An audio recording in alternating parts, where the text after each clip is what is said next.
তোর এত বউ বউ কি রে? মা নেই? মা বেঁচে নেই? মায়ের সাথে দুটো গল্প করা যায় না না বাবা? বস তাহলে চুপচাপ গল্প করা আমার সাথে। বাড়িতে আবার বৌমার পছন্দের ডিম রান্না হচ্ছে।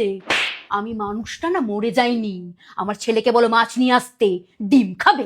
কোলে উঠে নাচো আমার ছেলের, একসাথে স্নানে চলে যাও। ধুলানি দেখে পাচ্ছি না, এই ঘরে থাকবো না আমি আর, নোংরা। তোরা কোথায় ঘুরতে যাওয়ার প্ল্যান করছিস রে বাবু? দার্জিলিং? দেখেছ তো, ওই রাক্ষসী আমার ছেলেরে আমার থেকে দূরে নিয়ে গিয়ে কাঁচা খেয়ে নেবে। আমি তো এত সহজে এটা হতে দেবো না। কি যে শরীরটাই ব্যথা, তোরা বরং দুদিন পর যা।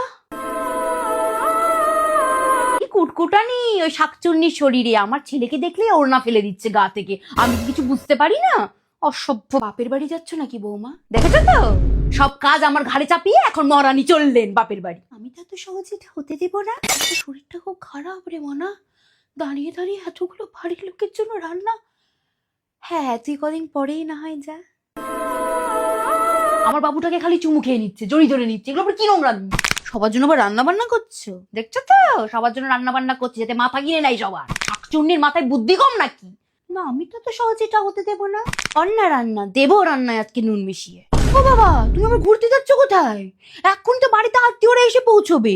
ঘুরতে যাচ্ছেন মহারানী? আমি তাই দিয়ে ঘুরতে যেতে সব কাজ ওরে দিয়ে করাবো, আর নিজে পায়ের উপর পা তুলে গল্প করবো। আরে বৌমা, আরেকটু ছোট জামা পরো, সবকিছু খুলে চলে আসো দরকার হলে। পাশের বাড়ির ছেলেরা তাকাবে, একটু মিষ্টি মিষ্টি কথা বলবে, তুমি তো তাই চাও। মা, আমার ছেলেটা এরকম চিৎকার করছে কেন? এ বাবু, তুই ঠিক আছিস? এই শাকচুন্নি খেয়ে নিল আমার ছেলেটাকে। বাবু বেরো, বেরো বাবু।